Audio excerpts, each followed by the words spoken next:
qui avait déjà été évoqué en avril est vite écarté par les autorités. On ne va pas tester tout le monde, ça n'aurait pas de sens, avait dit Emmanuel Macron, mais à l'époque on manquait de tests et puis être négatif le lundi ne veut pas dire qu'on le reste le mardi, il faudrait tester très souvent. Mais voici qu'un pays européen, la Slovaquie, vient de faire l'expérience.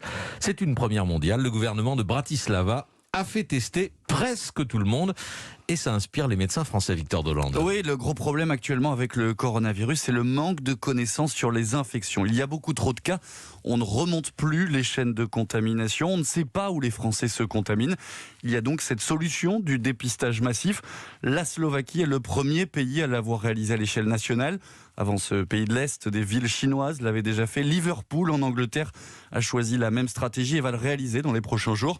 Le principe est simple, la population est invitée à se rendre dans les laboratoires d'analyse. Les tests réalisés sont ceux qui viennent d'arriver en France, les antigéniques, avec un résultat connu 15 à 20 minutes après le prélèvement.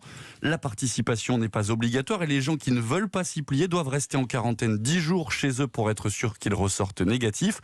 Et cette idée est en train de faire son chemin jusque chez nous, puisque l'un des membres du conseil scientifique, l'épidémiologiste Arnaud Fontanet, en a parlé hier soir sur France 5 dans l'émission C'est à vous. C'est une idée intéressante. Je pense que c'est une idée qu'il faut creuser pour voir logistiquement est-ce que vraiment on y arriverait et comment la mettre en place. Ce qu'a fait la Slovaquie, c'était de dire aux gens on vous teste tous. Ceux qui sont positifs, vous restez une semaine chez vous. Et puis ceux qui ne veulent pas se faire tester, vous restez chez vous une semaine. Comme ça, quand vous sortez, on saura que vous êtes forcément négatif, que vous ayez été infecté ou non. Ça permettrait de descendre à un tel niveau, le niveau de circulation du virus, qu'on se retrouverait comme on était par exemple au mois de juin. Alors ça demanderait une logistique énorme de tester toute la population. En Slovaquie, ils se sont appuyés sur 45 000 professionnels de santé, mais aussi sur l'armée et la police.